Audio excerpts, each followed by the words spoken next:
Bonsoir tout le monde, bienvenue à votre 5e rendez-vous MLS Franco, Jeff, Richard et Arius qui sont là avec vous encore une fois. Ça va bien les boys? Ouais, ça va très bien. Ça va super, JF. Bonsoir les Quelle auditeurs. belle journée. Y a-tu fait beau par chez vous? Richard, t'es dans quel coin? Je suis à Saint-Jean-sur-Richelieu. Il fait tellement beau, là. Oh my God. Ouais. Ah, moi, c'est ça. Ici à Rivière-du-Loup, là, c'est impeccable. Une vingtaine de degrés aujourd'hui dans ton coin, Richard, c'est ça? Ouais, à peu près 20 degrés. J'étais allé dehors, il faisait beau. J'ai même couru un peu, là. Je me suis entraîné un peu, donc ça fait du bien. Hein. Ah oui, c'est ça. Bon, le retour du beau temps, ça amène ça. Retour du beau temps, ça amène aussi les matchs de la MLS. Et on va se parler de pré-saison. On a le CF Montréal qui est en action présentement. C'est 2-0. Mihailovic qui redirige une tête d'un centre de Mason Toye et Kyoto, donc 2 minutes plus tard à 12 minutes, qui trouve le fond du filet. C'est 2-0, mais c'est triste parce que là, on devrait pas être en train de faire un podcast, on devrait être en train d'écouter le CF Montréal tous ensemble. Et je veux vous entendre là-dessus, les boys, parce que je pense qu'on peut pas parler de pré-saison MLS sans en parler. Richard, je vais commencer avec toi. Est-ce que c'est normal ou est-ce que c'est moi qui est trop exigeant en 2021 d'une ligue qui veut prendre sa place? La NFL présente ses matchs hors saison, la LNH, la NBA, la MLB, mais la MLS, pas capable d'avoir de match pré-saison. Je pense que je partage le même avec toi, dans le sens que même moi, je suis un petit peu déçu de ne pas voir le CF Montréal à l'œuvre. C'est sûr que c'est à guichet fermé, mais vu que c'est à huis clos. À huis clos, exact. Mais c'est ça, j'aurais aimé ça avoir un petit aperçu de ce que Wilfried Nancy a amené durant le début de la saison. C'est sûr que là, c'est un petit peu dommage parce que on aurait pu voir, exemple, des joueurs un peu plus se révéler comme Mihailovic, qui a marqué, comme même Sunusi Ibrahim, que j'aurais aimé ça voir en action parce qu'il m'intrigue énormément. Mais c'est plate parce que c'est comme ça, qu'est-ce que tu veux. Je peux pas faire grand-chose là-dessus, là, mais c'est plate. Est-ce que, Arius, t'as suivi des matchs pré-saison ou est-ce que ça enlève le goût un peu? Tu sais, je regardais aujourd'hui les réseaux sociaux puis tout le monde disait gang, ça manque de hype le lancement de la saison. On dirait que l'impact va commencer, mais contrairement à d'habitude, on n'entend pas parler, mais c'est sûr qu'on n'entend pas parler. On voit pas les matchs, on peut pas, tu sais, on suit ce que le CF Montréal veut bien laisser transmettre. Jeff, une chance qu'il existe des passionnés comme nous qui en discutent, qui en parlent. Et puis, en ce moment, justement, on fait un podcast, on en parle. Je trouve ça très dommage. Encore une fois, quand on parle du développement du foot, on a une seule équipe professionnelle dans la province qui est l'Impact de Montréal, qui est CF de Montréal. On va avoir la difficulté, on va le répéter souvent celui-là. Je pense que même, il y a quelqu'un qui a mentionné hier, qui a dit, même Patrick Lalime l'a mentionné hier, qui a dit, à la place du CF de Montréal, il a dit l'Impact de Montréal. Oui, c'est sûr, ça va rester. Fait que ça va rester quand même, je pense, ça va prendre un petit temps avant qu'on s'habitue. Mais pour revenir à ce que tu disais, puis pour partager un peu le même avis que Richard et toi, c'est pas normal en 2021 aujourd'hui, puis on parle souvent qu'on veut promouvoir le soccer ici au Québec et à travers la province, à travers le pays. La Coupe du Monde s'en vient. On a de la misère à voir notre équipe haute qui est dans la MLS, qui est la plus haute ligue dans l'Amérique du Nord. Et moi, je parle en tant que technicien, puis je parle souvent à mes jeunes, je leur dis, ouais, mes jeunes, il faut écouter les matchs à la télé. Puis l'Impact est une référence pour eux et on n'est pas capable de voir l'Impact à la télé. Donc, on dit quelque chose, mais on fait le contraire. Donc, je me pose des questions. Et puis, encore une fois, on voit un Vancouver Whitecaps, si on prend un exemple, que eux, à travers toute l'Alberta et à l'ouest de Vancouver, les matchs sont disponibles pour les gens de Vancouver et Alberta pour voir Vancouver jouer. Donc, puis Montréal, on n'est pas capable. Toronto, je suis sûr, c'est la même chose pour eux aussi. Ils sont capables de voir l'équipe en action. Puis nous, on a de la misère à voir notre équipe en action. Est-ce qu'on cache nos joueurs? Est-ce qu'on cache qu'est-ce qui se passe derrière? C'est un peu ce qu'on disait du côté du CF Montréal. On ne veut pas brûler la stratégie de début de saison. C'est sûr que on ouvre la saison le 17 avril prochain. On va en parler dans quelques instants face à Toronto FC. Toronto FC, ils vont être un peu mêlés parce que ils auront que data puis on va se le dire, CF Montréal, c'est une équipe flambant neuve. Là, avec tous les changements qu'il y a eu dans l'entre-saison, c'est sûr que je suis conscient que Toronto aurait aimé écouter des matchs pour voir quelle sorte de formation ils vont affronter, ce qui sera pas le cas. Mais je pense que tu peux quand même regarder aussi, pareil, là, même si tu ne le diffuses pas sur les grands réseaux, tu peux quand même avoir des techniciens sur le côté qui peuvent avoir une transmission. Oui, c'est ça exactement. Donc, je pense que c'est pas là le problème. Ben, après le premier match, je pense qu'on a vu quelques petites vidéos sur YouTube et tout, mais par contre, je sais pas si le match est enregistré au complet, s'ils vont le montrer éventuellement, mais ça serait bien s'ils pourraient le montrer. Ou bien s'il y aurait une reprise, par exemple, ça serait bien au moins. Mais pour qu'on puisse voir au moins à quoi va ressembler notre équipe. Puis peut-être ça fait partie de la stratégie, tu l'as bien mentionné, JF. Peut-être ça fait partie de la stratégie de l'équipe et puis de l'organisation en ce moment. Montréal, c'est une équipe très neuve. Oui, flambant. Flambant neuve. Et puis maintenant, ben, on doit faire face à la musique parce que ça s'en vient très vite. Ça s'en vient très, très rapidement. Généraux qui nous dit Toronto a son propre canal pour voir leur match. Et ça, c'est un peu comme tu parlais à Arius. Tu sais, je pense qu'aujourd'hui, il y aurait moyen de créer quelque chose avec une certaine géolocalisation pour que, comme tu dis, nous, au moins à Montréal, Québec, dans la province, à tout le moins, on puisse le voir. Souvent, sur les profils Twitter que je suis, quand on voit des retransmissions du soccer d'Europe, tu viens pour faire play, puis là, ça dit « Oh, cette vidéo n'est pas disponible dans votre pays. » Fait que sûrement qu'il y a moyen que CF Montréal, en 2021, se trouve une stratégie semblable qui va permettre aux gens de la province de Québec, à tout le moins, de voir en action sa formation. Puis c'est dur de créer un lien avec le public quand ils vont voir le premier soir, le premier jour, il y aura rien qui va couler avant le 17 avril. C'est sûr qu'on a eu des brides. On a présenté des vidéos à Arius ensemble mercredi. Ouais. C'est quoi, 2 minutes? 2 minutes sur un match de 90, fait que c'est dur de se faire une tête. Ouais. Et le match de ce soir est vraiment intéressant puisque pour la première fois, là, on risque d'avoir un match. Je pense que Kyoto centre et Toy marque la tête 2-0. Je me suis trompé, j'ai dit Kyoto qui marquait, mais c'est Mason Toy qui aurait marqué, je m'excuse. Mais donc, c'est ça, faut trouver un moyen de voir ces matchs-là. Le match de ce soir doit être super intéressant parce que là, Wilfred Nancy l'a dit, ce qu'on va voir ce soir va se rapprocher énormément de ce qu'on va voir le 17 parce que là, tranquillement pas vite, ça devient un entonnoir, puis faut se préparer pour le match. Donc, le match de ce soir, tu le disais, Richard, tantôt, va être super intéressant, mais ça aurait été le fun qu'on le voit. Mais c'est ça le problème du CF Montréal et juste même de l'Impact auparavant, c'est parce qu'on ne saisit pas la chance de partager un peu plus ces informations auprès du public. Et c'est ça qui a été un manque du côté de l'organisation, pas juste le staff technique, mais c'est surtout l'aspect marketing. Et là, c'est sûr qu'avec Kevin Gilmore qui veut comme pas démocratiser, mais faire de l'impact. Le CF Montréal, une équipe un peu plus internationale, là, c'est un coup manqué selon moi, puis ça vient pas chercher les partisans, mais ça met pas également l'accent sur l'engouement qu'on a à travers l'équipe. C'est sûr qu'avec les changements d'entre-saison, ça a rapporté beaucoup de buzz, mais c'est sûr qu'on aurait aimé voir le résultat. Mais c'est ça qui était le plus gros défaut, selon moi, du CF Montréal au niveau marketing. Niveau marketing aussi pour le CF Montréal, ce qui pourrait les aider, c'est d'aller remplir les cases qui sont disponibles à titre de joueurs désignés. Je pense que les gens de Montréal aimeraient avoir une ou deux grosses vedettes. Il y a de la place, pas dans le line-up, mais il y a de la place à titre de DP. Présentement, le CF Montréal est complet à 30 joueurs, donc il faudra laisser partir des joueurs. Mais une rumeur, c'est Nilton George et Sofiane qui partageait aujourd'hui, donc une rumeur que les négociations iraient bon train entre Montréal et Miami pour mettre la main sur Pellegrini.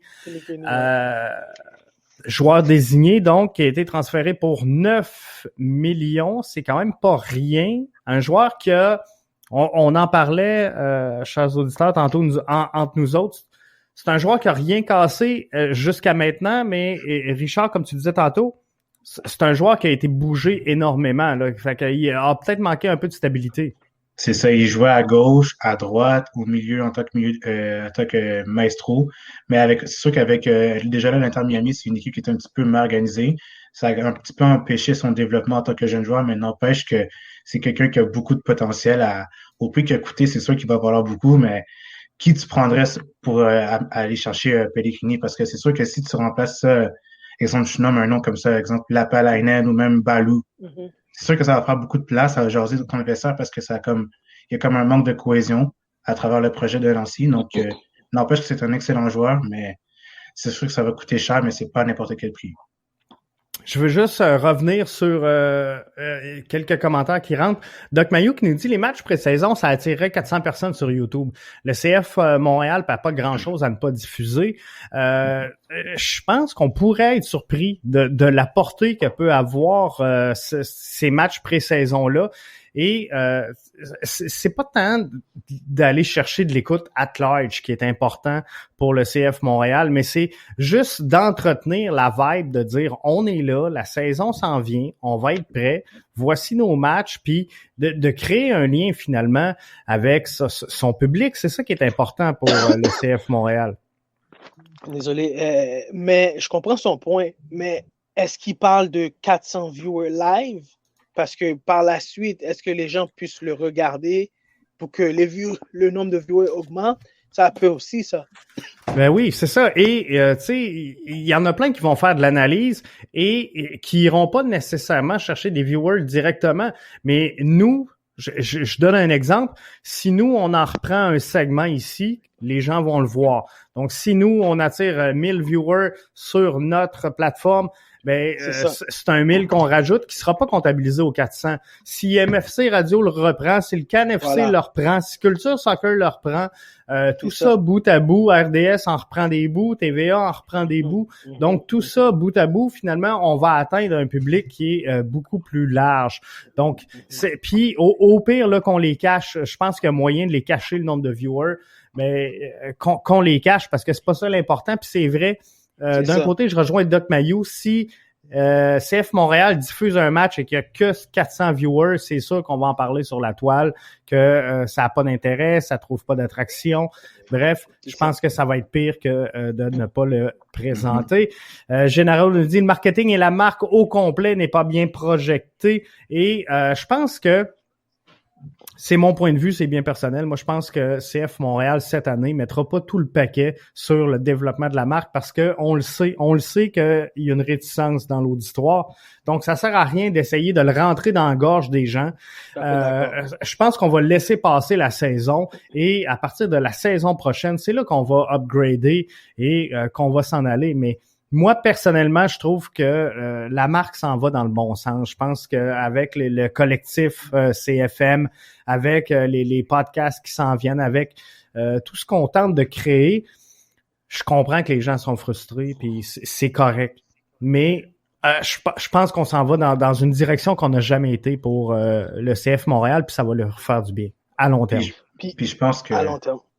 Puis je pense que c'est sûr qu'à la base, si tu veux comme rallier ton public, ça va prendre des victoires parce qu'on va pas se mentir, c'est la recette gagnante pour attirer plus de public. Donc c'est sûr que c'est sûr que le CF Montréal, ça va prendre un certain temps parce que le collectif est pas encore en place, mais n'empêche qu'il y a quand même du positif malgré que on peut pas voir l'équipe jouer. Mais bon. Je veux revenir donc maintenant. Personnellement, moi je pense que pour ajouter un peu, là, mais oui, ça s'en va dans le bon sens. Puis j'ai vu qu'il commence un peu à toucher. Mais depuis le début de l'existence de l'Impact, puis aujourd'hui CF de Montréal, on a souvent négligé, puis on a parlé du football féminin, mais on a souvent négligé le côté féminin. Puis je pense que ça a fait mal à l'Impact. Puis à long terme, puis aujourd'hui, ça fait mal au CF de Montréal. Puis on voit que le nouveau côté marketing essaie de se rattraper. Puis on montre des femmes maintenant avec le chandail de l'Impact et puis avec le chandail du CF de Montréal. Et puis pour essayer de rapatrier un peu le côté féminin. Mais c'est jamais trop tard. Puis je crois que c'est le temps. Vancouver Whitecaps sont des équipes féminines. Toronto FC, je pense pas encore. Mais il n'y en a pas. Mais je trouve que c'est quelque chose qui est au Québec surtout. On a beaucoup. On a beaucoup de talent. On a beaucoup de talent au côté féminin. On voit notre Evelyne Viens qui est en train de devenir une vedette internationale. Evelyne Viens qui n'a pas joué sur les équipes Québec, qui n'a pas joué dans les sélections canadiennes, qui vient de faire sa première entrée, après avoir tout remporté,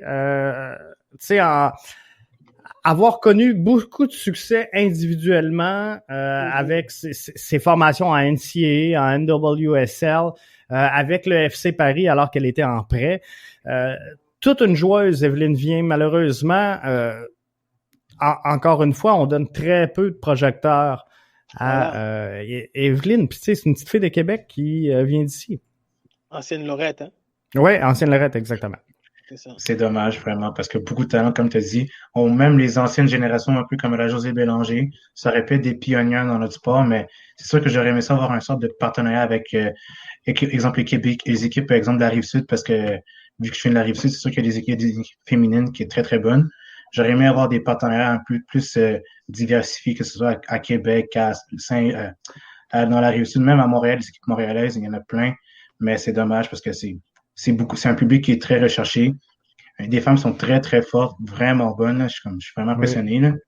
Puis j'ai joué contre des femmes qui sont très, très bonnes, qui sont même du calibre collégial, universitaire américain, puis je suis vraiment impressionné par leur calibre. Donc, ça mérite plus de place. Puis ça pourrait être un sondage, ça, à savoir combien de femmes qui écoutent l'Impact de Montréal. Oui, c'est vrai. Juste pour voir à quel point le public est diversifié. Ouais. Donc, je reviens sur cette rumeur Pellegrini. Richard, tu le prends, tu le prends pas, tu y fais de la place. C'est dur. Mais moi, je le prendrais.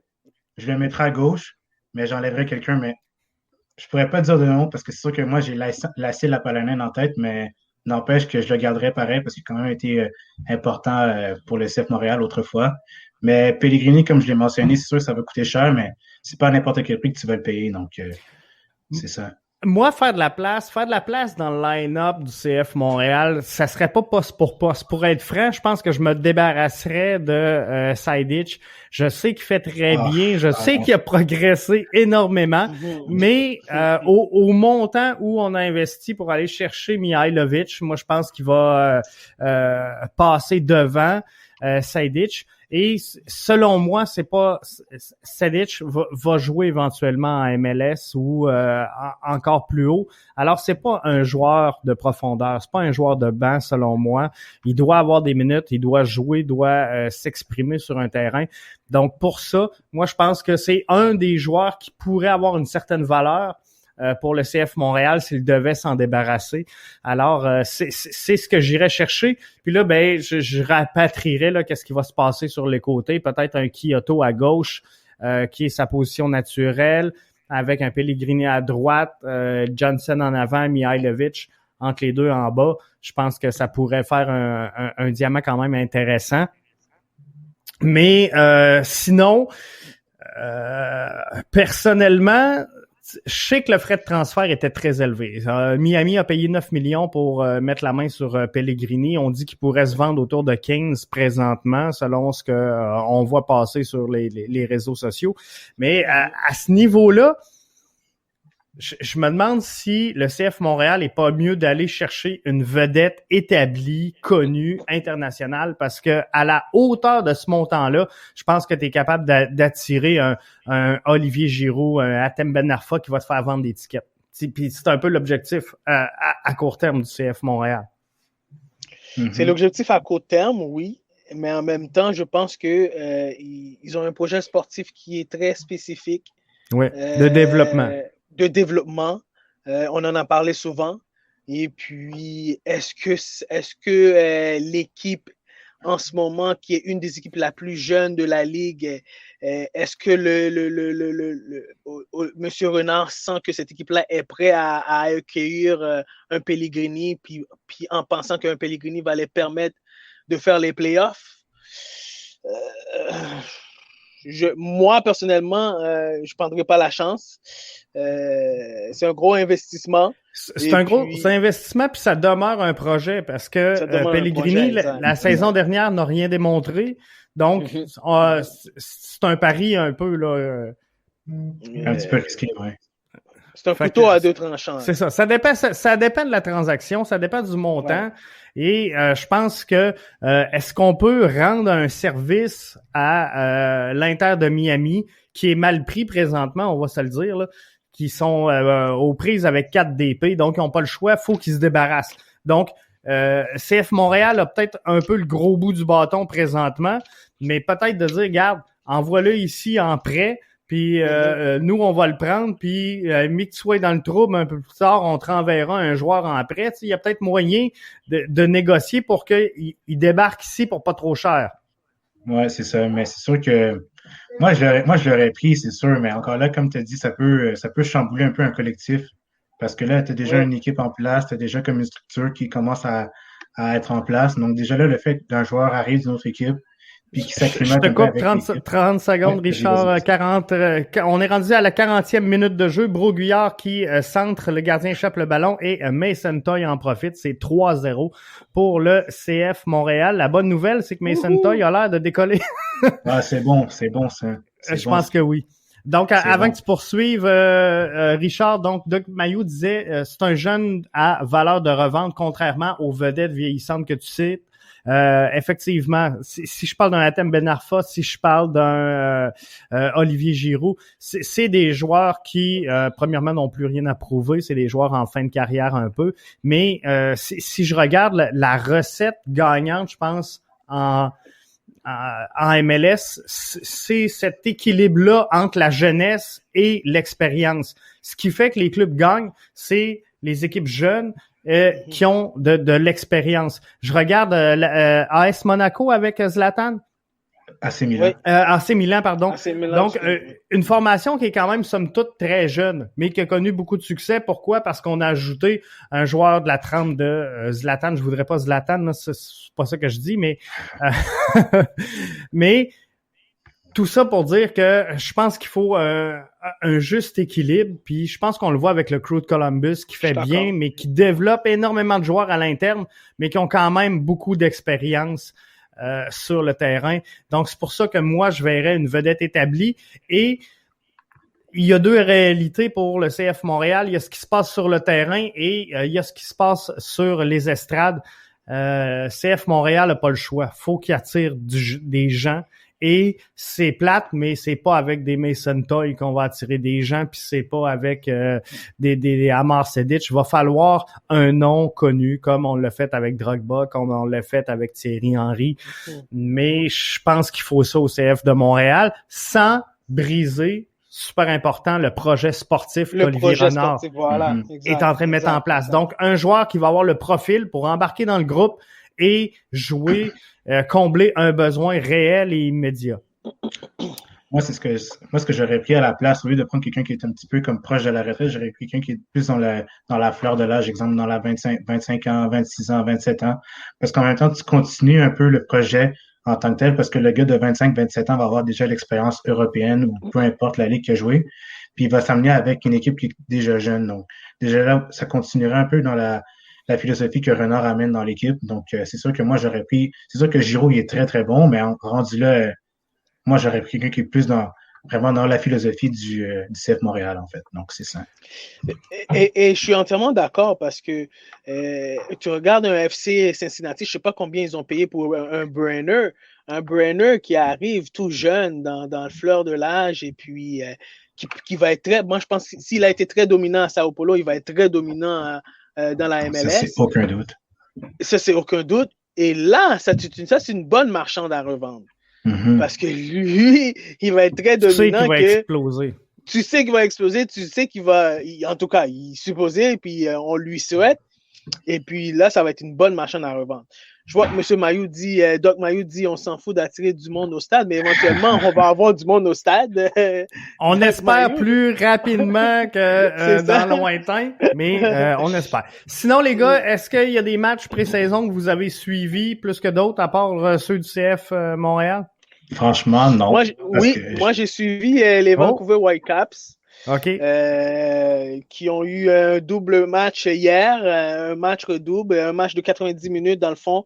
Puis le premier match, ça ressemblait beaucoup à l'équipe typique qui va ressembler vraiment à l'équipe partante.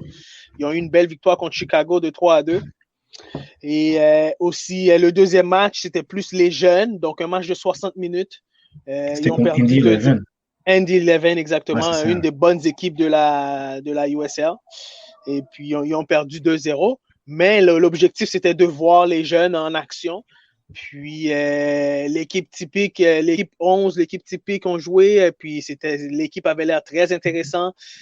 Cavallini, 2 beaux buts. Hier, un but sur coup franc, un but de la tête.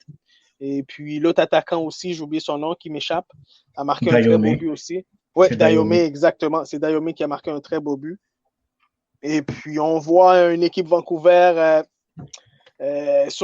avec un 4-4-2 très, très, très, très, très agressive à mettre la pression sur les porteurs du ballon, sur les défenseurs, parce que Cavallini le fait très bien, puis Dayome le fait très bien aussi. Leurs attaquants sont très agressifs. Donc, ça promet parce qu'on voit Vancouver dans une des 5 équipes qui risquent de surprendre cette année. Malgré qu'on dit qu'ils vont finir en 9 et 11, mais on voit c'est une équipe qui va être très... Qui pourrait performer, ouais. 45e minute, Mihailovic lance Kyoto dans le dos de la défense. Le défenseur des Rudies le suit de près et tacle, mais envoie le ballon dans son propre but en goal. 4-0 pour CF Montréal. C'est bon pour la confiance. Hein. Bon, ça augure bien, bon. Ça augure bien. Parce que là, on va éventuellement affronter Toronto en match d'ouverture. Moi, je voulais ce genre de performance-là ce soir, une performance, en tout cas, à date assez convaincante, 4-0 à la demi. On va essayer. Là, ce qui va rester à voir, c'est est-ce qu'on tient 90 minutes de jeu. Mais Toronto qui aura 2 match de CONCACAF dans les jambes pour affronter le CF Montréal le 17 avril prochain. Et le tournoi de la CONCACAF se poursuit, cette Ligue des champions. Et il y a eu des gros matchs avant qu'on regarde là, ce qui va se passer du côté de la CONCACAF. On va revenir sur les matchs qui ont eu lieu. C'est des marathons face à Portland. Je l'ai dit vite pour qu'on puisse venir se retrouver, mais on va regarder tous les matchs ensemble. Marathon Portland 2-2. À la Roulense perd 1-0 face à Atlanta. Philly l'Union qui l'emporte 1-0 sur sa prise. Léon et Toronto font match nul 1-1. Et Columbus qui détruit Real Esteli 4-0. Tout un match. Donc, Marathon Portland, c'est... je les ai presque tous écoutés.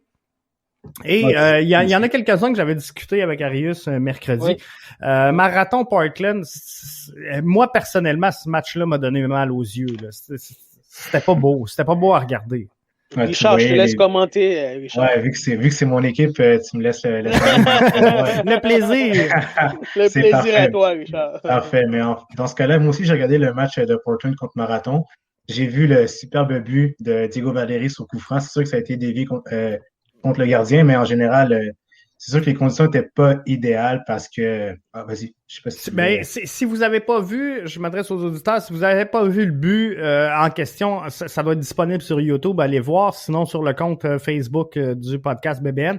Mais toute une frappe de Diego Valeri qui vient taper, si je me trompe pas, la crossbar. Après ça, ça touche le cou à peu près ou le dos du gardien avant de rentrer dans le filet. Mais effectivement, Richard, toute une frappe de Valeri là-dessus. Ouais, en effet, justement, vu que Valeri, c'est déjà là, on le connaît au niveau de la MLS, c'est quelqu'un qui est très prolifique en tant que buteur. Mais dans l'ensemble du match, j'ai aimé surtout l'apport offensif et défensif de Eric Williamson. J'aurais aimé le voir avec l'équipe U23 américaine parce qu'elle amène beaucoup de volume au niveau du milieu de terrain. Mais avec les conditions qu'il y a là-bas en Honduras, je pense, ça a été un petit peu compliqué pour Portland de vraiment installer son jeu. Mais dans l'ensemble, ça a été une bonne performance, malgré que faut que tu tiennes en compte les buts contre, en fait, les buts pour, en à fait. l'étranger. C'est ça, exactement. Donc, c'est sûr que quand tu reviens à Portland, ça va être très important pour Portland de mettre plus l'accent sur le marquer plus de buts. Donc, déjà là, c'est une bonne nouvelle pour eux. Parce qu'en ce moment, l'avantage, c'est pour l'autre équipe. Ouais, c'est ça. L'avantage pour Marathon parce qu'ils ont marqué 2 buts à Portland. À Portland, effectivement. À la Rouense contre Atlanta, c'était un match où, venu de nulle part, on a découvert un gardien. C'était tout un match. Donc, Atlanta qui se prend un rouge, le gardien d'Atlanta qui se prend un rouge. On amène le jeune gardien recru qui se dresse comme un mur tout au long de la deuxième demi et finalement on marque sur penalty en début de deuxième demi pour Atlanta. Mais c'était un bon match. Vraiment. C'était un excellent match. On a vu un Atlanta qui s'est battu, donc on a bien parlé de Hines qui arrive comme entraîneur et puis il va changer un peu la mentalité que l'équipe avait l'an dernier, puis malgré aussi avec beaucoup de blessures, c'est une équipe qui avait beaucoup de blessures aussi l'an dernier, mais cette année on voit un Joseph Martinez qui va être en pleine bonne forme.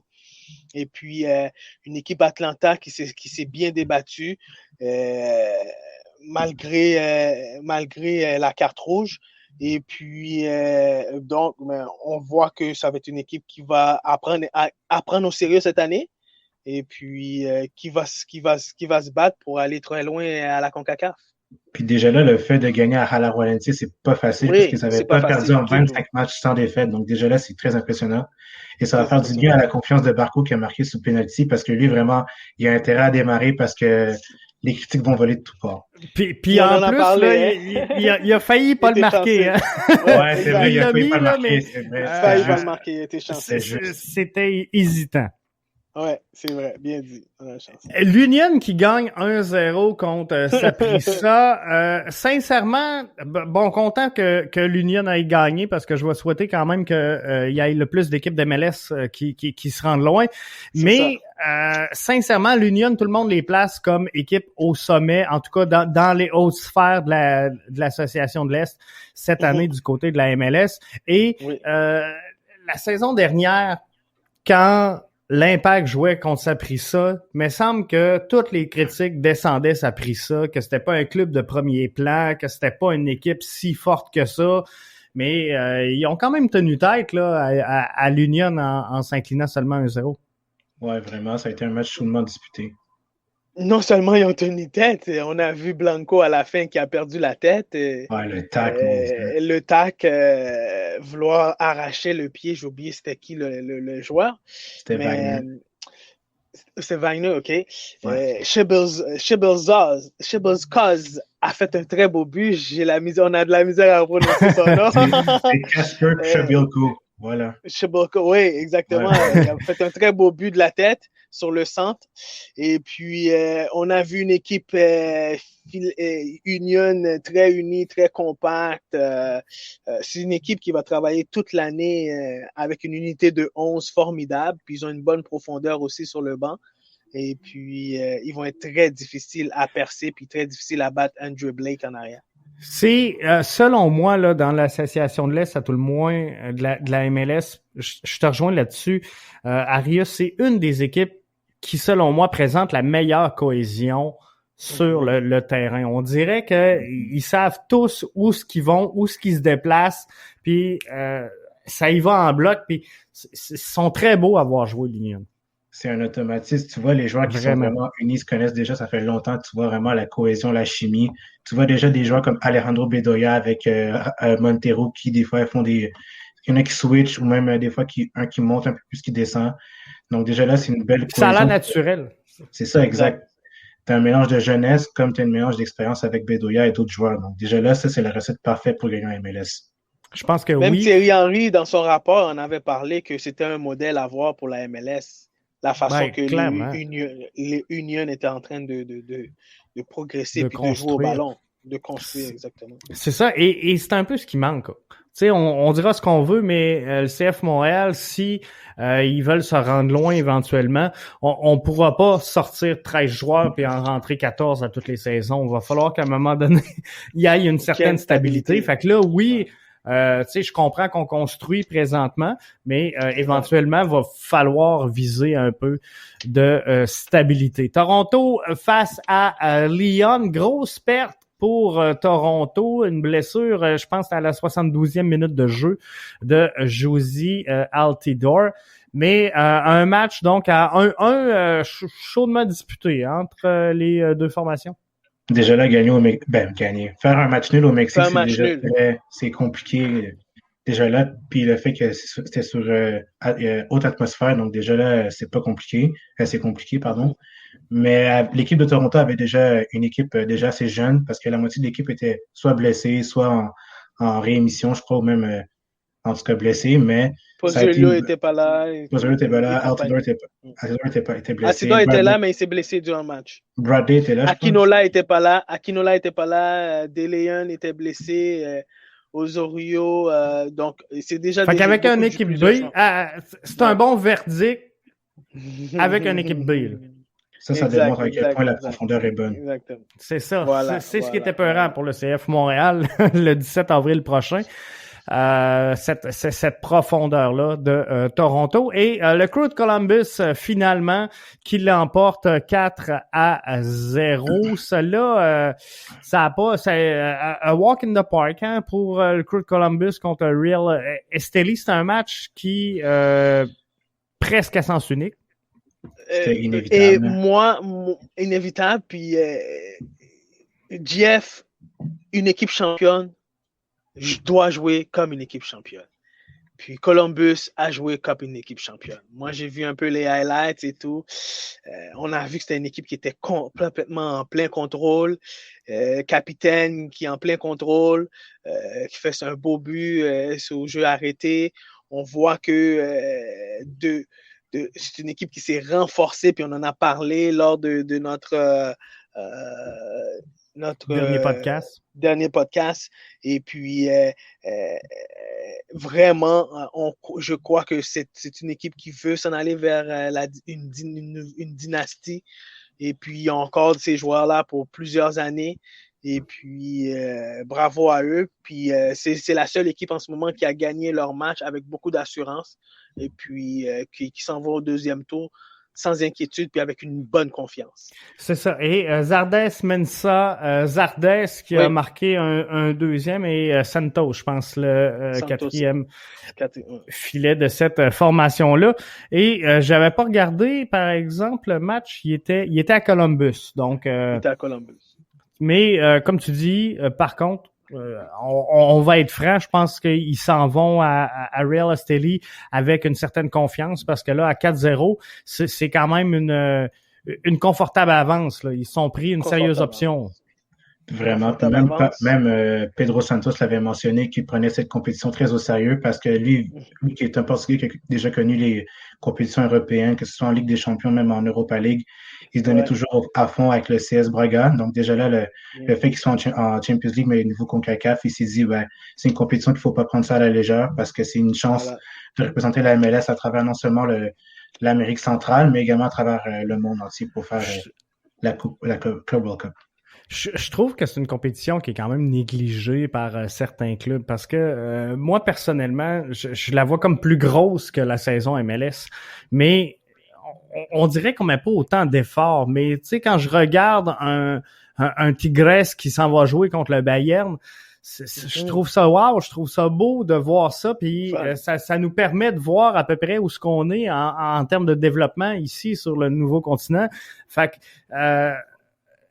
je sais pas, mais il me semble qu'on met pas assez d'efforts. Souvent, la saison dernière, on a vu l'Impact attaquer ces matchs-là, et l'an passé, c'était l'Impact. Donc, il manquait parfois de conviction, où on dirait qu'on n'a pas tout donné pour gagner ces matchs-là. Et pour moi, je le vois plus important que le championnat de la MLS. C'est une opportunité pour les...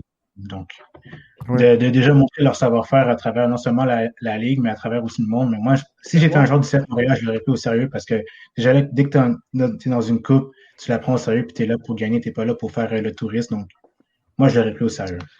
On en a parlé, JF, si tu te souviens un peu de la Ligue de la CONCACAF, on a dit il n'y a aucune équipe de la MLS qui l'a encore gagné. Non. Et puis dans les dernières années, c'est des équipes de la Costa Rica ou du Mexique qui ont gagné les tournois. Et on en a parlé. Puis je fait comprendre comment c'est très important, c'est une visibilité pour les joueurs mexicains internationalement se faire voir et puis d'aller jouer ailleurs. Donc, c'est le rêve puis, pour être sur l'équipe nationale aussi. Donc, si ton équipe est dominante et puis tu domines au niveau international, ben, tu as plus de chances aussi de te faire appeler pour l'équipe nationale. Je pense que oui. Et quand on parle souvent, le CF Montréal vise l'international. Le CF Montréal cherche du rayonnement. Ils vont en trouver pas mal plus en CONCACAF qu'en MLS. Tu sais, ça, c'est définitif. Donc, oui, et quand tu as du succès, ben, t'attires pas mal plus des gens qui est plus intéressés à venir jouer chez toi. Effectivement. On est donc dans la ronde des 16 et on va se diriger vers les quarts de finale tranquillement, pas vite. Léon, Toronto, qui aura le dessus selon vous? Toronto. C'est sûr que j'aime pas Toronto, on le sait, parce qu'on est Montréalais, mais franchement, Toronto vont gagner. Mais ça va être un match chaudement disputé parce que Tigres, c'est quand même l'équipe qui a été sacrée championne la saison dernière, mais cette saison-ci, c'est un petit peu compliqué pour eux. Léon. Mais... Ouais, Léon. Pourquoi j'ai dit Tigres? En tout cas, c'est la... Mais Léon, c'est une bonne équipe. C'est une très bonne équipe. Exactement. Columbus... Mais Toronto, je crois que Toronto va passer aussi, moi. Columbus, sans trop de difficultés, vont passer, c'est sûr. Oui, c'est sûr. Ça pris ça, Union, ça risque d'être un petit peu plus serré, mais d'après moi, l'Union sont capables de faire un bout de chemin. 100%. C'est sûr Union devrait passer. Ça va être un match difficile, mais Union devrait passer. Il va y avoir beaucoup d'émotions suite à l'incident du premier match, mais je pense que Union devrait passer. Atlanta à la Rouense. Atlanta, est-tu capable de passer ça? Ouais. Si ça va être un match compliqué. Ça va être un match compliqué. Ça va être un match compliqué. Moi, mes réponses sont vraiment secs, mais franchement, je pense que Atlanta United vont passer avec Joseph Martinez qui va revenir en jeu parce que c'est sûr que là, en ce moment, il ne joue pas assez. C'est plus Lisandro Lopez qui prend les devants au niveau de l'attaque, mais quand tu joues à la maison avec une avance, c'est sûr que la confiance gagne un peu plus. Donc, déjà là, les équipes qui jouent à Atlanta, c'est très compliqué de remporter un match là-bas. Donc, Atlanta vont avoir un peu plus de jus, un peu plus d'essence dans leur gaz. Donc, c'est ça. Donc, il y a pas. Je pense qu'ils devraient gagner. Richard l'a bien mentionné, l'avantage, c'est vraiment le fait qu'ils sont à la maison en GF. Donc, je pense que le fait qu'ils sont à la maison, ça va leur donner un avantage énorme sur. Donc, ce qui est le fun, c'est qu'on devrait avoir en demi-finale un club MLS presque garanti. Parce que si Philly passe, Atlanta passe, ça sera soit Philly ou Atlanta qui ira en demi-finale. De l'autre côté, ça va être plus dur un petit peu parce que Timber risque de passer. Richard, il dit oui. Je vous le dis. Non, je pense que Timber va avoir le dessus sur Marathon. Ouais. Mais Club America Olympia. Contre Club Olympia, ça va être une chaude lutte, c'est sûr. Mais Timber contre le gagnant des deux, ça sera pas facile non plus. Ça va être difficile. C'est sûr que si Portland arrive à gagner contre Marathon ou que Club Américain arrive à gagner contre Olympia, déjà là, le fait que Portland aille au Mexique, aille jouer sur le côté du terrain de Club Américain, c'est très compliqué de gagner là-bas. On l'a déjà fait l'Impact de Montréal. On a fait un match nul avec l'Impact de Montréal. Donc déjà là, ça va être un peu compliqué pour eux, mais n'empêche que Portland, dans le monde du football, il n'y a rien d'impossible. Tant que tu y crois. Le ballon est rond pour tout le monde, Richard. Je suis d'accord. C'est exactement ce que j'allais dire. Hey, je veux qu'on prenne le temps de regarder le début de saison de la MLS qui arrive enfin. Quelle bonne nouvelle. Et ça arrive la semaine prochaine. Ça commence donc à la fin de la semaine dernière. J'ai retenu quelques rencontres qui vont être, selon moi, en tout cas, intéressantes. Seattle face à Minnesota, je crois que ça va être un bon duel. Je vois les Sounders gagnant dans ce duel-là, mais je crois que ça va être un bon match. contrairement à toi, moi, je vois Minnesota gagner ce match-là. Oh! Parce qu'ils ont fait l'acquisition d'un attaquant dont ils avaient grandement besoin pour venir soutenir Reynoso et Finlay. Mais ça va être un match vraiment serré comme on a vu l'année passée lors de la demi-finale de l'Association Ouest. Donc, je m'attends à ce que Minnesota puisse gagner, mais j'ai une petite réticence envers Seattle parce que je suis pas encore convaincu de certains joueurs puis des pertes qui ont causé on va dire le downgrade, si on veut, de la part de Seattle. Mais moi, je suis plus convaincu pour Minnesota dans ce cas-ci, surtout avec l'attaquant qu'ils sont allés chercher. En levée de rideau à Arius de la saison MLS, est-ce qu'on devrait faire un peu comme à l'image de la NFL et dire on va prendre les deux équipes qui se sont affrontées en finale, puis on aurait dû faire un match d'ouverture, juste un match la première soirée et dire regarde, on réunit les deux champions, c'est le premier match de la saison, ce qui aurait donné Columbus contre Seattle. Ça aurait été bon. Les codes d'écoute auraient été élevés. Ben, je pense que oui, pour partir là, tu sais, puis donner le tempo à cette saison-là, je pense que ça aurait été logique. Mais Minnesota, Seattle, ça va être un bon match quand même. Ça va être un super bon match. Bon, malheureusement, avec la situation de pandémie, je pense que c'était pas possible non plus de les sortir de leur bulle parce qu'il y a la bulle de l'Ouest et la bulle de l'Est. Mais il reste que tu as entièrement raison, ça aurait été un superbe bon match de voir tout de suite les deux finalistes de l'an dernier, de s'affronter tout de suite pour donner le go à la saison, le tempo à la saison. Mais on va voir deux équipes qui vont beaucoup se ressembler cette année. Minnesota, Seattle, qui vont se battre tout au long de l'année, je pense, pour les deux premiers, troisième places. Je vois pas nullement que ces deux équipes-là, avec peut-être les Timbers aussi, puis il va y avoir LAFC vraiment qui va revenir on en a parlé, mais Seattle et Minnesota, contrairement à vous deux, je pense que ça va être un match nul. OK. Je pense que ça va être un match nul. Et puis, ils vont se battre, comme j'ai bien dit, ils vont se battre tout au long de l'année, ces deux-là, pour la première place. Je pense que oui, un match qu'on va surveiller avec très attentivement, c'est Montréal face à Toronto. Match d'ouverture donc du CF Montréal le 17 avril prochain. Match qui sera enfin présenté à la télé. Donc, du côté de TVA Sport. Mais et ceux qui sont habitués à la radio, là, ça sera le nouvelle équipe. Là. On a déménagé donc au 91.9. Et vas-y, Richard. Non, excuse. Je te laisse te mouiller. OK, mais ce que j'allais dire, en fait, c'est que j'ai vraiment hâte de voir le CF Montréal jouer contre Toronto. Donc, vu qu'on connaît l'ampleur du match, c'est un derby. Donc, forcément, les joueurs vont vraiment tous se donner à fond. Et de savoir que l'équipe de Toronto, malgré les blessures qu'ils ont eues, les joueurs vont avoir le temps de récupérer pour le derby. On va pouvoir voir Alejandro Pozuelo, les Altidore. Donc, je pense que ça va être un match vraiment chaudement disputé. C'est sûr que mon cœur penche pour Montréal, mais ma tête pense que Toronto va finir par gagner. Mais ce ne sera pas un match d'un sens unique. C'est un match chaudement disputé de la part des deux équipes. Mais n'empêche qu'on va avoir des beaux flashs offensifs et défensifs de la part de Saint-Éger du CF Montréal. Donc, on verra. Moi, je vais donner Montréal gagnant et c'est pas parce qu'il y a une question de cœur.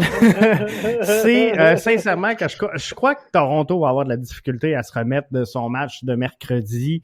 Ils joueront donc mercredi en CONCACAF. On a beaucoup de blessés. On va revenir, tu le disais Richard, quelques joueurs qui vont revenir de blessures, mais peut-être pas tout l'effectif encore. Donc, tu sais, tout ça bout à bout, les joueurs donc qui reviennent de blessures qui seront pas à 100%, les plus vieilles jambes qui seront un peu fatiguées d'avoir tout donné contre Club Léon. Je pense que on va affronter un club qui va être fatigué et un CF Montréal qui sait qu'il est négligé, donc un CF Montréal qui voudra tout donner et je pense qu'on a les jeunes pour le faire. Tu sais, je pense que la jeunesse peut combler un certain manque d'expérience par la fougue. Je pense qu'on va être plus capable que Toronto de donner 90 minutes de jeu. Donc, je pense que le match va se jouer dans la fin de la deuxième demi. voilà une belle occasion, JF, puis pour aller un peu dans le même sens pour vous, pour l'équipe de CF Montréal, de surprendre une équipe de Toronto FC, et que tu as si bien dit, si bien mentionné, et Richard aussi, qui va faire face à beaucoup d'adversité. Une équipe qui va avoir 2 matchs dans les jambes. Le voyagement aussi, parce qu'il voyage. Et en même temps, des blessures. Et qui va faire face à une équipe de Montréal jeune. Puis je sais comment ils vont utiliser cette rencontre-là pour motiver les jeunes. C'est quoi porter le chandail de Montréal, le CF Montréal, parce qu'ils vont faire face à Toronto FC.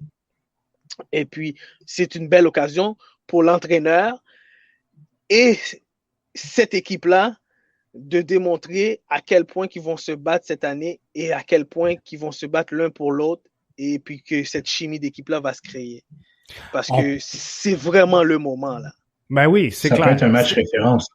C'est ça, oui, exactement. Ça peut devenir un match référence. Pour moi, c'est le moment. Ouais. Mais, sincèrement, je vous pose la question, je veux que vous répondiez les deux.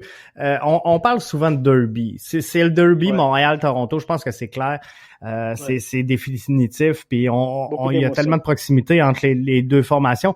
Mais avec un impact de Montréal qui est devenu le CF Montréal, qui est allé chercher des joueurs dans l'entre-saison partout autour du globe, qui ont jamais joué un match pour la formation, est-ce que vraiment les joueurs sur le terrain, pour eux, ça va être un derby où ils comprennent pas encore le duel Montréal-Toronto? Tant qu'ils joueront pas devant un stade Saputo ou de jouer à Toronto devant cette foule-là et les Cups et tout le reste, je ne sais pas à quel point les joueurs peuvent sentir que ce match-là est important pour les fans.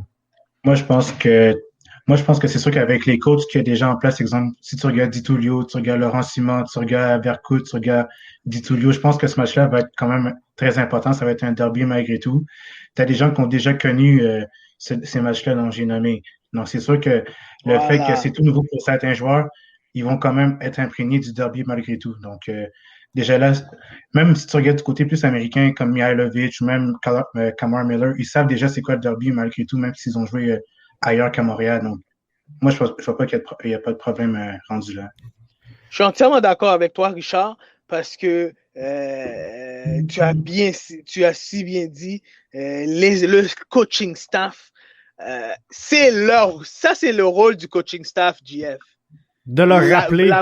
De rappeler la motivation dans le vestiaire, parce qu'une fois que l'équipe est sur le terrain, tout peut arriver. Mais là, le coaching staff, après avoir donné toutes ses consignes, après avoir pratiqué et tout, mais pendant le match, là, c'est le moment important. C'est ça, c'est les émotions qui parlent. Donc, Richard, t'allais le mentionner, c'est les émotions qui parlent.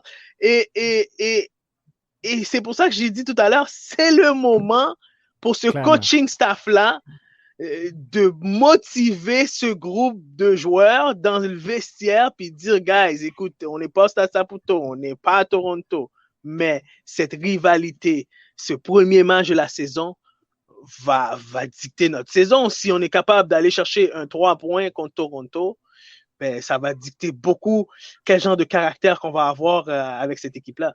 Et j'ai hâte de voir si tout au long du match, on va envoyer des plans de caméra sur Laurent Simon pour voir ses réactions. Tu sais, lui qui a joué dans les deux formations, ça va être spécial. Bon point, c'est un autre très bon point. De le voir aller. Moi, je pense que ça va être le facteur X, en fait, pour les joueurs. Je pense que parce oui. Il a déjà joué dans les deux équipes. Donc, lui, il connaît vraiment le derby. Et lui, c'est un Montréalais né, adopté maintenant. Là, donc, il n'y aura pas le choix d'imprimer un peu plus ce derby-là. Je pense que oui. Doc Mayou nous demande qui sera considéré à domicile. C'est le CF Montréal qui est à domicile. Le match d'ouverture est à Fort Lauderdale. Si je me trompe pas, donc dans le domicile de Miami. Exact. Donc, est-ce Montréal. qu'il y a un peu de spectateurs ou pas? Non, pas du Ben, Non, c'est à huis clos, je crois. Mais c'est plus ou moins, c'est pas concret, là. ouais, c'est ça, parce que je pense que Miami, en tout cas, ils ont annoncé qu'il y aurait du monde, mais là, le CF Montréal n'a rien confirmé encore. OK.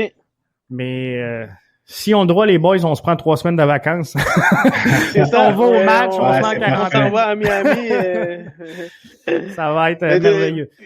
Mais parce que j'allais dire en Floride, tous les Québécois qui sont en Floride pourront aller voir le CF de ouais, Montréal. c'est ça. Puis j'ai vu passer quelques commentaires là-dessus, les Snowbirds qui sont pas encore revenus ici.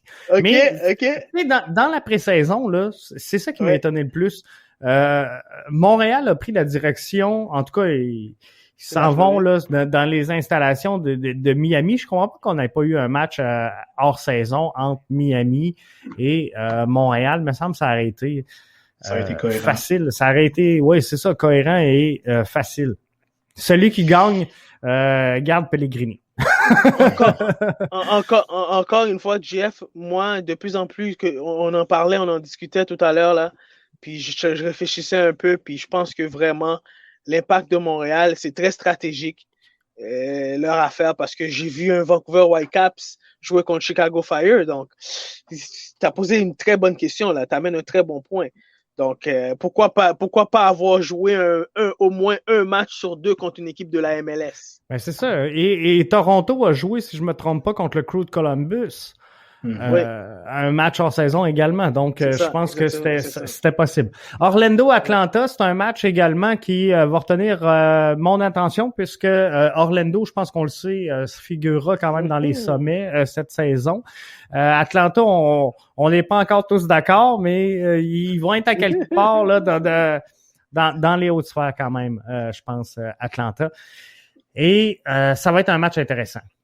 Ça va être un match chaudement disputé. Moi, je m'attends à ce que les deux équipes amènent beaucoup de chaleur au niveau du terrain. Déjà là, les entraîneurs sont très passionnés, très engagés, très portés vers les joueurs. Donc, Pereira du côté de Orlando va une bonne base avec Orlando. On l'a vu la saison dernière durant les playoffs, ça a été un beau parcours. Atlanta, pour ma part, moi, je m'attends à ce que Martinez commence sur le banc, mais arrive vers la 60e minute de jeu parce que Lisandro Lopez va être celui qui va comme prendre le plus les devants pour débuter la rencontre. Mais je m'attends à un match chaudement disputé. Ce sera pas une victoire, mais ça va être vraiment un match nul de 1-1. Je sais pas qui vont être les buteurs des deux équipes, mais n'empêche que ça va être un match chaudement disputé et très offensif. Tu vois, Richard dit que ce serait un match, c'est ça, offensif chaudement disputé. Moi, je pense que s'il y a un match qui peut éclater complètement le score dans cette première semaine d'activité-là, c'est le match que je mets où ce que ça pourrait terminer 4-3. Moi, je pense qu'on va avoir deux clubs très, très, très offensifs. C'est de voir comment les défensives des deux formations vont réagir. Mais s'il y a un match où ce qui peut se marquer beaucoup de buts, moi, je sens que c'est Orlando-Atlanta. Orlando-Atlanta, beaucoup de buts, des grandes vedettes sur le terrain. Un match qui va être très offensif, puis un Pato qui arrive, newcomer, qui veut faire son nom. On va voir un Joseph Martinez qui revient en pleine forme. Qui a fait quoi, une quinzaine de minutes dans le premier match à peu près. Exactement, une quinzaine de minutes. La CONCACAF, donc il devrait en faire peut-être un petit peu plus mercredi cette semaine. Donc tranquillement pas vite, on le ramène à niveau. Exactement, JF, et puis ça va être un super match à regarder. Et puis, je suis sûr que ça va être des beaux gestes techniques aussi sur le jeu. Et puis, on va avoir beaucoup de buts. Puis, c'est ça qu'on a besoin dans la MLS. Puis, c'est ça qu'on a besoin aussi comme spectacle. Et puis, on veut voir ces vedettes-là nous épater sur le terrain. Je pense que oui.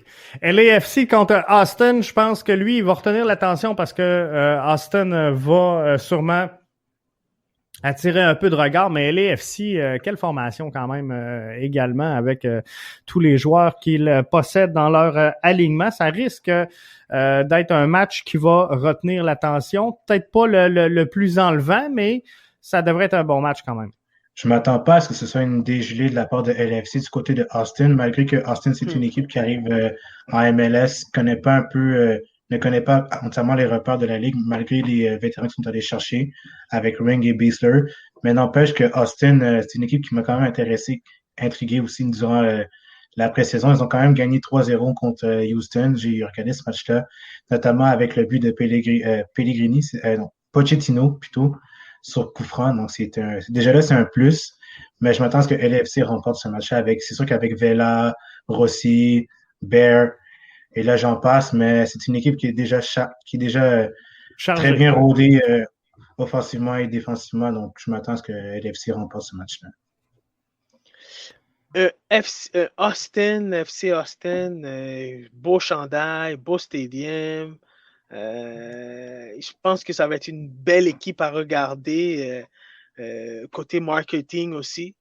Et puis, ce qui devient intéressant, c'est que tu as un LAFC aussi en face qui vient d'arriver dans la ligue. Donc, Austin, c'est vrai que ça ne va pas une dégelée, comme Richard a dit, mais Austin risque de surprendre des matchs comme ça. Il y a des matchs comme ça que Austin risque de surprendre. Parce que justement, des équipes comme LAFC qui vont arriver, ils vont dire, bon, dans leur tête, bon, on a des vedettes, c'est ça, c'est gagné. Mais c'est là qu'Austin risque de gagner des fois des matchs. C'est ça, exactement. Lorsque l'adversaire va prêcher par excès de confiance, Austin va pouvoir emporter des matchs. Ouais, mais LAFC, c'est une équipe qui doit aspirer au titre cette année. C'est sûr. Ils n'ont pas le choix. Avec les joueurs qu'ils ont, avec tout ce qu'ils ont mis sur pied, puis les joueurs qui sont revenus, ils doivent aspirer. Ils n'ont pas le choix.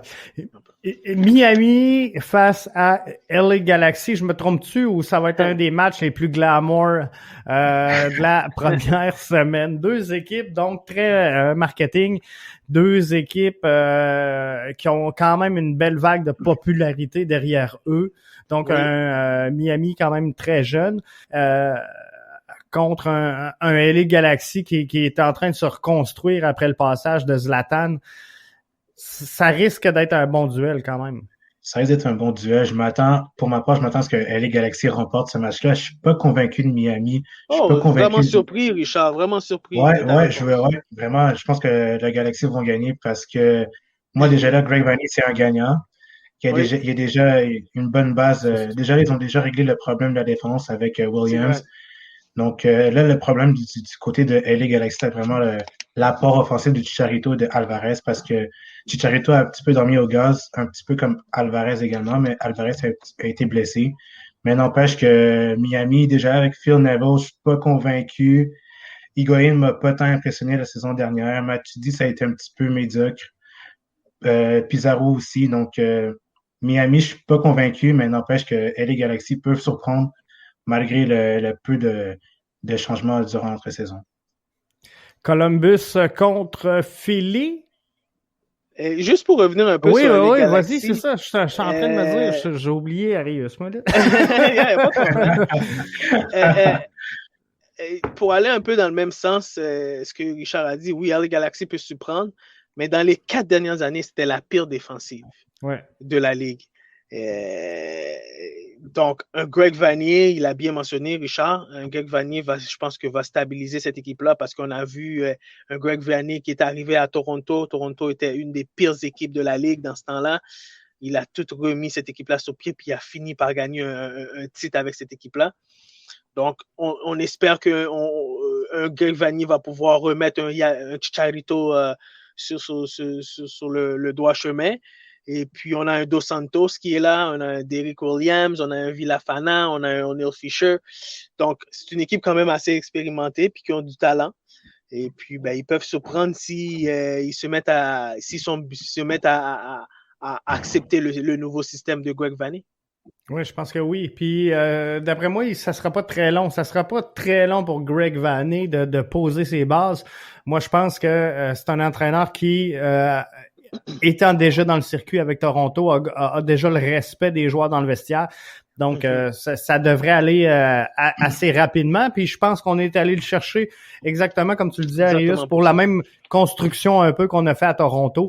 Donc, les joueurs savent à quoi s'attendre. Puis, savent également que l'entraîneur qu'on a mis en place a la capacité de le faire parce qu'il l'a déjà fait dans le passé avec Toronto FC. Donc, je pense que ça va bien regarder.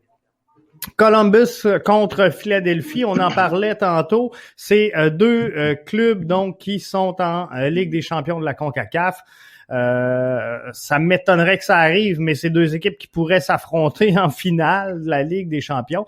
Mais avancé, il va y avoir le match d'ouverture donc de la MLS Columbus-Philly. Ça risque d'être un excellent match. Entre deux équipes, c'est le match de la semaine. Match de la semaine. Richard, non? C'est pas le match de la semaine, ça, Richard? Moi, je serais pas prêt à dire ça. Je serais plus prêt à dire que ce serait plus Montréal-Toronto, mais je suis d'accord avec toi, c'est un match plutôt serré. Les deux équipes, on se rappelle que Philadelphie, ça a été ceux qui ont remporté le Supporter Shield et le Columbus Crew, qui ont remporté la MLS Cup. Donc déjà là, c'est deux équipes gagnantes. Ça va être un match chaudement disputé. Je m'attends à ce que ce soit un match nul ou même un 2-1 de la part de Columbus, mais vers la fin de la rencontre. Mais ça va être un match chaudement disputé, une très bonne défensive des deux équipes. C'est vraiment des équipes qui sont très cohérentes. Déjà là, au niveau de la philosophie, au niveau de leur niveau de jeu, leur qualité sur le terrain. Donc, ça va être une bonne rencontre pour les amateurs de la MLS.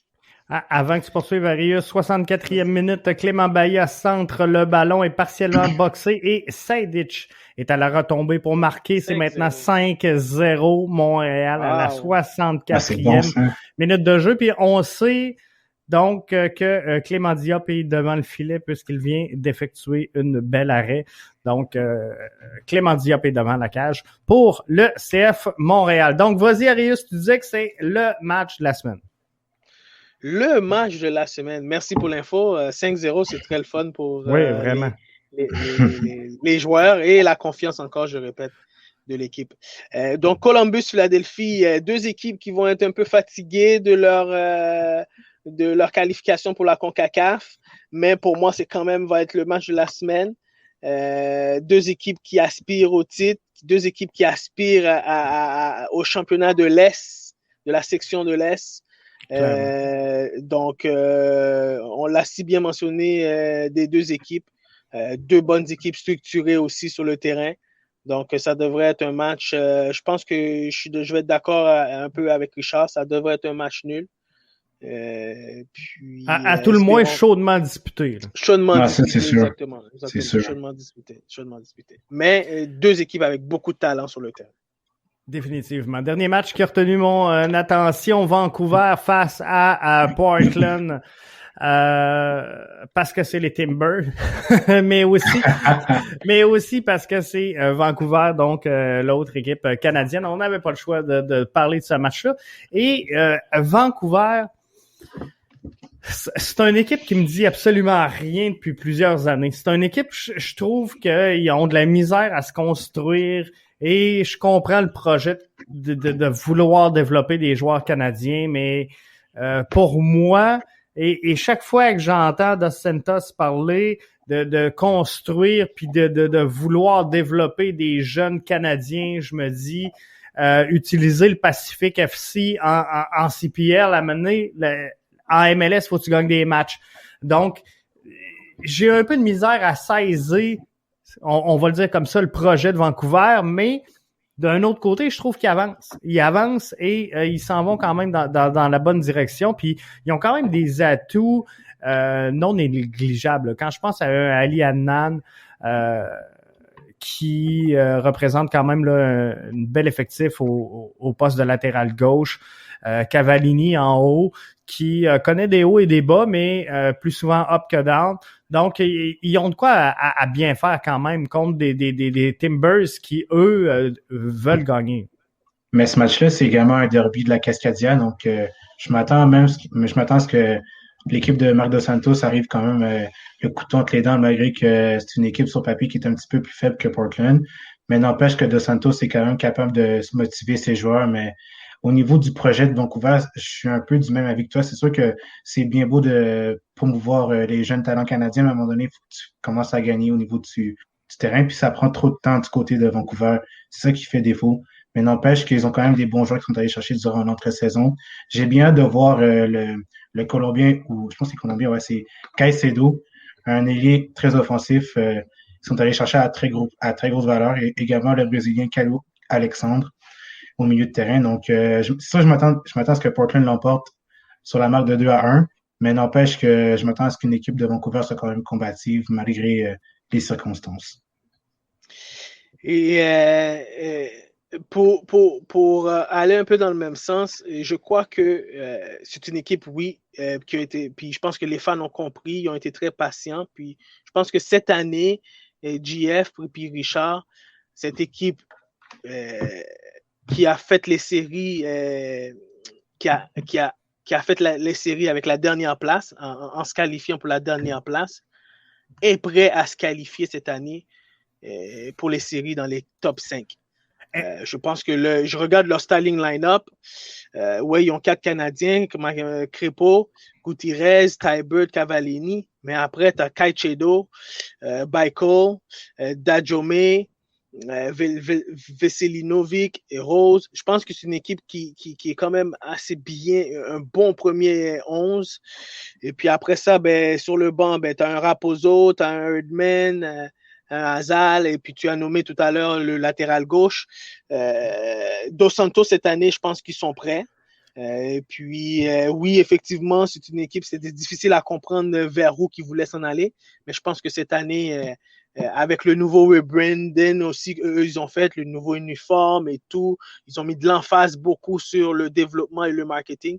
Cette année, je pense que c'est une équipe qui veut aspirer aux playoffs. Puis dès qu'ils aspirent aux playoffs, dans la MLS, on s'entend, hein, dès qu'une équipe aspire aux playoffs, tout le monde dit que tout est possible. Et je me trompe-tu où Vancouver, principalement Dos Santos, non seulement il a cette capacité-là cette année de gagner avec sa formation, mais je me trompe-tu où il a l'obligation de gagner? D'après moi, si Vancouver devait rater les séries d'après-saison cette saison, je pense que c'est la fin de Dos Santos à Vancouver.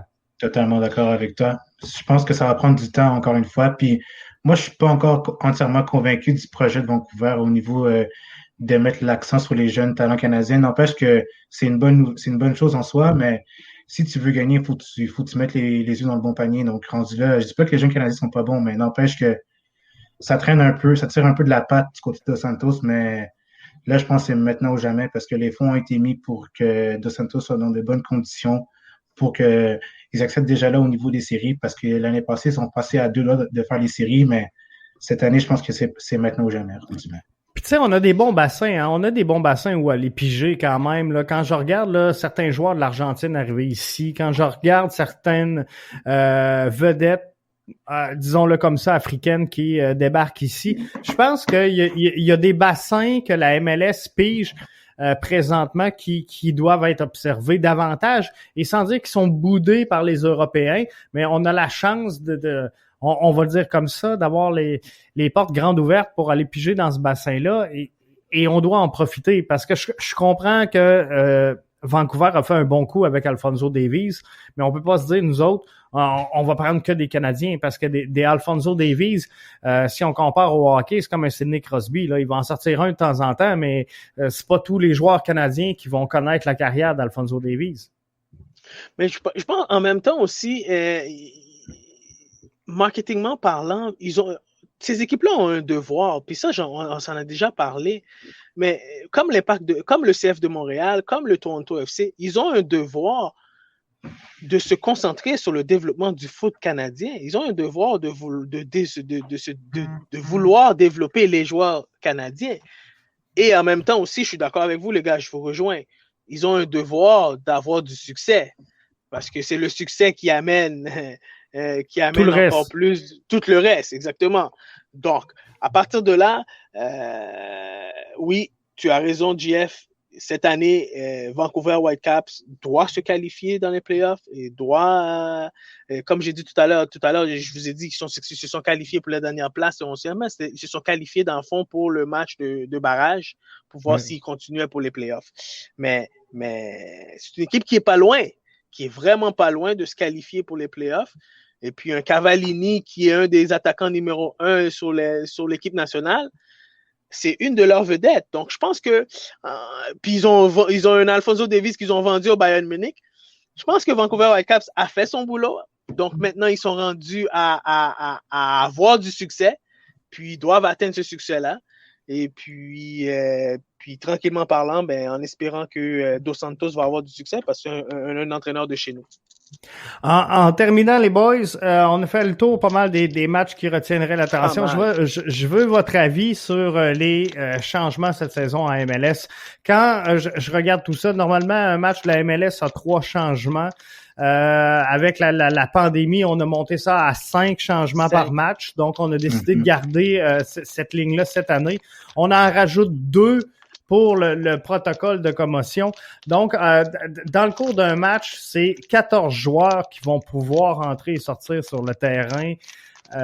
Total tout. Est-ce que c'est trop et est-ce qu'on va briser le rythme du jeu? Puis, tu sais, je suis pas contre les 2 changements pour protocole de commotion, mais je trouve que ça va être difficile de tracer la ligne de OK, c'est intelligent puis il faut le faire ou tu sais non, on perd du temps et on cherche à étirer ce temps-là parce que c'est sûr qu'un match, tu sais, on parlait tantôt des matchs qui risquaient d'être serrés, mais tu prends un match comme par exemple Columbus-Philly, t'as l'avantage 2-1 à la 83e minute de jeu, t'as un joueur qui fait un épaule à épaule ou un tête à tête, t'es en avance, il reste 3-4 minutes au match. Il me semble que c'est facile de glisser par terre puis d'attendre puis de dire on va sortir sur le protocole de commotion. Tu sais, j'ai de la misère. Et je pense qu'il devrait y avoir plutôt, sans dire un médecin, mais un interaction. Parce que je pense que le but de ça, c'est de protéger les joueurs. Et là-dessus, je trouve que c'est une bonne responsabilité que prend la MLS de le faire. Mais moi, je pense qu'on est aussi bien de rentrer un médecin puis de pas dire on rajoute des changements. Mais s'il y a un médecin qui rentre sur blessure à un joueur puis qui dit OK, après évaluation, ce joueur-là risque d'être sous le coup d'une commotion, là, on appelle un changement. Tu sais, je donnerais cette latitude-là sans nécessairement dire OK, on ajoute 2 changements pour protocole de commotion. Je pense que ça serait plus facile de faire rentrer le thérapeute sur le terrain, dire OK, garde lui, il est correct, ça joue. Mais je pense que rendu là, ça va être une question de gestion, excuse-moi Arius, mais je pense que ça va être une question de gestion. Comme tu as dit, Jeff, dans le sens que le gars va comme faker en parenthèse puis prendre son temps pour écouler les minutes, mais je pense que c'est vraiment une question de gestion de la part de l'entraîneur parce que tu ne vas pas faire ça pour faire écouler le temps parce que c'est un manque de respect. Et de l'arbitre aussi. Déjà là, c'est un manque de respect envers l'autre équipe de juste faire rentrer quelqu'un pour comme écouler le temps, ça se fait pas. Puis au niveau, je suis plus positif par rapport à ça parce que je trouve que c'est une bonne chose. Ça évite également le nombre de commotions cérébrales au foot parce que n'empêche qu'on n'en parle pas beaucoup, mais les commotions cérébrales au foot, ça arrive souvent, très souvent, mais on n'en parle pas. Donc c'est déjà quelque chose de très innovateur. Mais encore là, la MLS, c'est une ligue plus innovatrice. Donc déjà là, ça défie un peu les normes que le foot en général. Parce que là, ça va être presque unique, là, à moins que je me trompe, puis je suis pas toutes les ligues en détail, mais il y en a pas beaucoup ailleurs là, de ce genre de... Non, c'est la seule ligue, en fait, qui fait ça. C'est juste au Québec, donc quand tu joues dans les ligues un peu plus basses, que tu peux faire plusieurs changements à la fois, mais pas dans les ligues plus compétition que tu fais ça. Marius, comment tu le vois? Écoute, je crois que quand une ligue ou une fédération décide de mettre un règlement, c'est souvent pour protéger le joueur. Après, par la suite... Et ça, c'est bien. Ça, c'est bien. Ça, c'est très bien. Oui. Après, par la suite, comment que les clubs vont gérer ça? Je pense que c'est là, je pense que ça viendrait où la question. Est-ce que si un joueur se blesse durant le match et il utilise il utilise le côté protocole, maintenant, dans les règlements, ça va être pendant combien de temps ce joueur-là ne pourra pas être accessible au terrain? Et parce que je te donne un exemple, JF, parce que moi quand j'étais entraîneur cadre de la région, on avait un protocole sur les commotions cérébrales. Donc, si le joueur avait une commotion, était diagnostiqué avec une commotion, donc il avait une période de temps qu'il fallait qu'il passe... Reste à l'écart du jeu. Oui, qu'il reste à l'écart du jeu, puis qu'il passe un certain test, un certain protocole, comme vous l'avez mentionné, pour qu'il revienne au jeu. confirme que le joueur est en état de revenir. Exactement. Parce qu'on s'entend que s'il est considéré diagnostiqué commotion, il ne reviendra pas au jeu tout de suite. Non. Donc, il va avoir il va avoir une période de temps de réhabilitation pour que le joueur revienne. Donc, si les équipes sont prêtes à prendre des risques à jouer à ça, ça leur appartient. Ouais, c'est vrai. C'est ridicule. Ça devient ridicule. Tu comprends ce que je veux dire? Mais par la suite, oui, je crois que, est-ce que ça vient enlever un peu tout le côté du foot, qu'est-ce que le foot était? Moi, je trouve que oui, ça vient un peu enlever tout parce que si les équipes vont commencer à utiliser ces genres de changements-là pour essayer de gagner du temps, pour essayer de gagner un match ou quoi que ce soit, ça devient malsain, puis ça devient pas correct comme règlement, puis ça nuit au développement du jeu. Et on va le voir en cours de saison très certainement, mais j'ai hâte de voir si l'arbitre va avoir un certain droit de veto sur ces changements-là aussi. En tout cas, c'est lui qui va pouvoir l'appeler même sur le terrain. C'est ça, avoir un jugement. Si, par exemple, là, t'es un Toronto, par exemple, qui cherche un but en fin de match, puis que t'as un Josie Altidore qui a un contact fort, peut-être que tu vas dire, regarde, le gros m'a dit qu'il était correct, on va le laisser sur le terrain. Mais peut-être que l'arbitre, je sais pas, il va-tu avoir un droit de veto de dire non, lui, tu le sors, protocole de commotion. Tu sais, ça peut aller dans les deux sens. Et ce que j'ai hâte de voir, c'est est-ce que dans ce cas-là, ça va devenir un couteau à deux tranchants? Si, par exemple, il y a un joueur qui se blesse, l'arbitre dit non, il y a pas matière à utiliser le protocole et qui refuse le changement, mais que finalement, on diagnostique le joueur comme commotionné, l'arbitre tout le monde va en entendre parler, puis ça va devenir une presse négative pour la Ligue, alors que ça devrait être une initiative qui est soulignée. Fait que ça va être vraiment difficile de gérer ça en cette première saison-là. C'est sûr qu'à un moment donné, ça va rentrer tout seul, puis tout le monde va être habitué. Mais pour cette saison-là, je pense que ça pourrait être beaucoup. C'est le même débat que pour la VAR rendu là. Exactement. C'est un peu ça. C'est exactement le même débat. Puis, tu sais, la VAR, à cette heure, elle est là. Elle rentre en CONCACAF cette année. Puis, je pense que, tu sais, c'est rendu presque unanime partout. Les gens veulent ça. C'est sûr qu'il faut qu'elle soit bien utilisée. Il faut qu'elle soit fonctionnelle tout le temps. Parlez-en à Cristiano Ronaldo. Mais faut que le système marche. Mais je pense que c'est un plus. Mais comme tu dis, Arius, par contre, chaque fois qu'on ajoute ce genre de règlement, on perd un peu de l'essence du jeu. Là. Oui. Puis pour ajouter un peu là-dessus, est-ce que on met des règlements juste pour mettre ou on veut absolument que on s'assure que le joueur reste en santé et puis que le joueur reste performant? Mais je pense que c'est ça derrière le but du jeu. Puis c'est un peu dans le même sens de la Ligue nationale, ils l'ont mis ce protocole de commotion. Mais le joueur, il doit sortir pour aller se faire diagnostiquer, il doit sortir il doit sortir presque toute la période pour se faire diagnostiquer pour le commotion. Donc, ça avantage pas l'entraîneur qui voit son banc est réduit parce que le joueur doit aller passer un protocole de commotion. On a vu souvent les joueurs avoir un coup à la tête, mais ils voulaient pas sortir, ils sont tous étourdis, mais ils veulent continuer à retourner sur le jeu. C'est ça, exactement. Donc, la Ligue, je comprends très bien que la Ligue veut protéger les joueurs, puis il va falloir que c'est les équipes qui utilisent ça comme il faut. Et puis, je pense qu'il va y avoir des sanctions si on finit par savoir que des équipes utilisent ce genre de règlement pour essayer de gagner des matchs, je pense qu'il va y avoir des sanctions, là. Puis, tu sais, moi, c'est drôle parce que on sort du strict cadre de ce règlement-là, mais, tu sais, on dit... La MLS essaie de placer le joueur, tu sais, devant, puis de donner de l'importance à la santé de l'athlète. Puis c'est drôle parce que j'ai entraîné presque à tous les niveaux, de U5 à U16. Puis à chaque fois que je parlais à un physiothérapeute, il me disait la pire chose dans le monde du soccer, c'est les fameux terrains synthétiques où les joueurs vont se ramasser à 30 ans avec les genoux finis. Mais donc là, on met des protocoles parce qu'on dit on veut placer l'athlète en premier plan, mais on les laisse jouer sur des terrains synthétiques alors que presque tout le monde est unanime que côté santé, c'est très, très difficile sur les genoux des joueurs de jouer sur une surface synthétique. Alors, tu sais, j'ai rien contre la vertu, puis c'est bien qu'on place le joueur, puis je pense que c'est responsable du côté de la MLS, mais faut pas parler des deux côtés de la bouche. Tu sais, rendu là, on va mettre des offensives de l'avant, on va mettre des investissements, forcer les clubs à investir pour que tous les stades soient dotés de gazon naturel.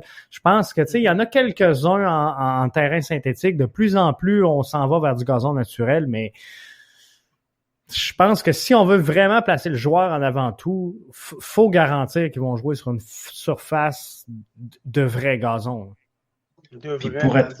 Puis pour accéder au niveau européen, je pense que ça va passer aussi par là, dans le sens que si tu regardes les équipes européennes, tu n'en as aucune qui joue dans les gazons synthétiques, peut-être en Suisse, mais encore là, c'est très, très peu. Mais rendu là, je pense que c'est une question de soit de gestion, c'est une question de prévention également, parce que, comme tu l'as mentionné, on veut protéger nos joueurs. Donc, je pense que ça prend des infrastructures encore plus supérieures que celles qu'on a en ce moment. N'empêche qu'elles sont très, très bonnes, mais c'est ça, il faut protéger nos joueurs.